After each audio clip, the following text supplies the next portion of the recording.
ಪ್ಲಾಂಟ್ಸ್ನ classify ಮಾಡಿದವು.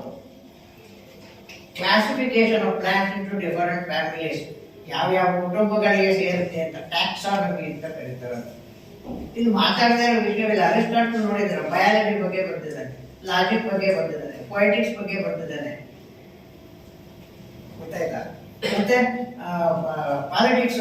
Politics ಅನ್ನೋ ಶಬ್ದವೇ ಇದೆ, ಪುಸ್ತಕವೇ ಇದೆ.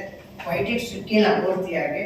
ಬಯಾಲಜಿ ಬಗ್ಗೆ ಮಾತಾಡ್ತಾನೆ, ನೋ ಆರ್ಗ್ಯಾರಮ್ ಅಂತ ಲಾಜಿಕ್ ಬಗ್ಗೆ ಬರ್ತದೆ. ಇದರಿಂದ ಇದು ಬಹಳ ವಿಸ್ತಾರವಾದ, ಯಾರು ಫಿಲಾಸಫಿಯನ್ನು ಓದಿಲ್ಲವೋ ಇವತ್ತೆಲ್ಲ ಹೆಚ್ಚು ಈ ಧರ್ಮ ತತ್ವ ಎದ್ರ ಬಗ್ಗೆಯೂ ಮಾತಾಡ್ತಾ ಇದ್ದಾರೆ ಸೋಷಿಯಲ್ ಮೀಡಿಯಾದಲ್ಲಿ. ನಾನು ಧೈರ್ಯವಾಗಿ ಹೇಳಬಲ್ಲೆ, ಅಹಂಕಾರ ಅಂತ ತಿಳ್ಕೊಳ್ಳಿ, 90% ಜನರಿಗೆ ತತ್ವಶಾಸ್ತ್ರದ ಬಗ್ಗೆ ಏನು ಗೊತ್ತಿಲ್ಲ. ವಿಚಾರವಾದ ಅಂತಾರೆ. ವಿಚಾರವಾದ ಅಂದ್ರೆ ಏನು ಅನ್ನೋದು ಗೊತ್ತಿಲ್ಲ. ಇಲ್ಲೇ ನೀವು ಓದೋದು ವಿಚಾರವಾದ ಅಂತೇನು, what you mean by rationalism?